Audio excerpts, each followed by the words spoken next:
News. নির্বাচনী উঠান বৈঠক। কারাগারে পাশে ছিলেন মোর্শেদ মিল্টন। উজগ্রামে আবেগঘন বক্তব্য দিলেন শহীদ আলম। বগুড়ার গাবতলী দক্ষিণপাড়া ইউনিয়নের ৯ নং ওয়ার্ডের উজগ্রাম মগরা পাড়ায় আসন্ন নির্বাচনকে সামনে রেখে বিএনপি মনোনীত সংসদ সদস্য পদপ্রার্থী মোর্শেদ মিল্টনের সমর্থনে এক বিশাল উঠান বৈঠক অনুষ্ঠিত হয়েছে। বৃহস্পতিবার ৫ই ফেব্রুয়ারি আয়োজিত এই বৈঠকের উপস্থাপনা করেন ও উপস্থিত হয়ে আবেগঘন ও গুরুত্বপূর্ণ বক্তব্য রাখেন দক্ষিণপাড়া ইউনিয়ন স্বেচ্ছাসেবক দলের যুগ্ম আহ্বায়ক শহীদ আলম। বক্তব্যকালে শহীদ আলম গত ১৭ বছরের রাজনৈতিক সংগ্রামের স্মৃতিচারণ করেন।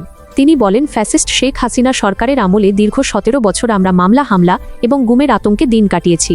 ৫ই আগস্টে ছাত্র জনতার বিপ্লবের আগে আমাকে অন্যায়ভাবে গ্রেপ্তার করা হয়েছিল।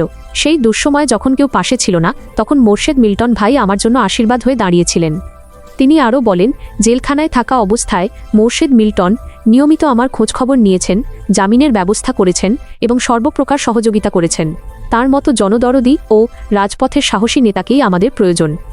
উঠান বৈঠকে এলাকার সর্বস্তরের সাধারণ মানুষ উপস্থিত অপরিহার্য ও গণজোয়ার ছিল। সবাইকে আহ্বান জানান ধানের শীষ প্রতীকে ভোট দিয়ে মোর্শেদ মিল্টনকে জয়যুক্ত করার এবং দেশনায়ক তারেক রহমানের হাতকে শক্তিশালী করার অঙ্গীকার ব্যক্ত করেন।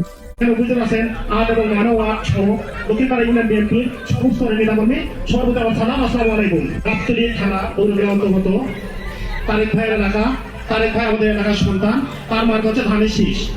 আমরা নির্দ্বিধায় আমরা ধানের শীষকে ভোট দেবো এবং ধানের শীষকে জয়যুক্ত করবো। বক্তব্য শেষে মোর্শেদ মিল্টনের দীর্ঘায়ু এবং দেশের শান্তি কামনায় দোয়া চান।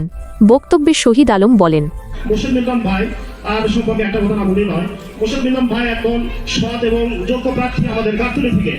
আমি যখন গততে যখন আওয়ামী লীগ সরকার ক্ষমতায় ছিল, তাদের মিথ্যা মামলার কারণে আমি জেলে গেছিলাম। আমাদের গাবতলী থেকে আমরা ৮৬ জন আমরা জেলখানায় গেছিলাম। সবাই সেখানে মিল্টন ভাই আমাদের নিয়মিত খোঁজ খবর নিয়েছেন এবং সেখানে আমাদের জেলখানা যত খরচ তিনি বহন করেছেন এবং তার নিজস্ব উকিল দ্বারা আমাদের জামিনের ব্যবস্থা করেছেন। আপনারা দেখছেন শর্ট নিউজ।